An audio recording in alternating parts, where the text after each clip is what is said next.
Hi అండి, ఈరోజు నేను చేసే రెసిపీ బిళ్ళల పులుసు.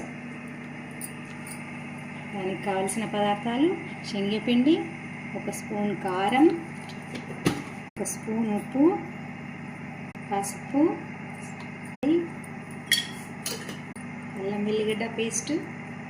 శనగపిండిని మంచిగా కలుపుకొని దోశ బ్యాటర్ లాగా చేసుకోవాలి. ఇలా దోశ బ్యాటర్ లాగా రెడీ చేసుకోవాలి. రెడీ చేసిన తర్వాత దీన్ని నార్మల్గా అయితే అందరూ బిళ్ళలు చేసి వేస్తారు, కానీ మనం ఇది తొందరగా కావడానికి ఇలా కూడా చేసుకోవచ్చు. పిండిని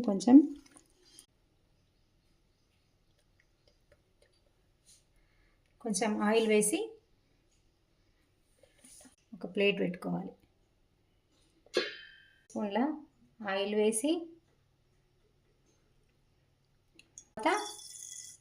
ఆవాలు, జీలకర్ర, మెంతి పొడి. దీనికి కావాల్సింది మెయిన్ మెంతి పొడి. మెంతి పొడి ఎంత వేస్తే అంత బాగుంటుంది. ఇది ఆవాలు వేగిన తర్వాత 2 ఉల్లిపాయలు కట్ చేసి ఉల్లిపాయలు వేయాలి. ఇది రెడ్ కలర్ అయ్యేదాకా వేయించాలి. ఇది దోశలాగా వస్తుంది. దీన్ని ఇట్లా తిప్పుకోవాలి, కిందికి కూడా కాల్చుకోవాలి. కొంచెం రెడ్ కలర్ వచ్చేదాకా కొంచెం కాల్చుకొని దీన్ని ముక్కలు కట్ చేసి పీసెస్ కట్ చేసుకోవాలి. మనం ఈ పెనం మీద వేసుకుంటే.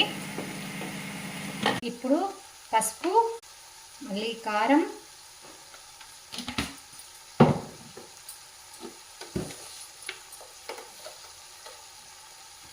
ఉప్పు పేస్ట్ నేను ఎప్పుడు స్టోర్ చేసి పెట్టుకుంటా. ఇలా ఒక 2 months 3 months వస్తుంది నాకు.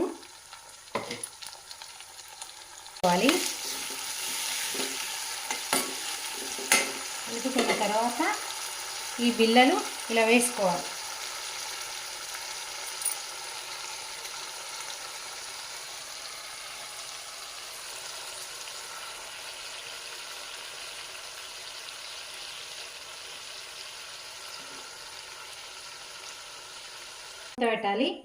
మూత పెట్టాలి.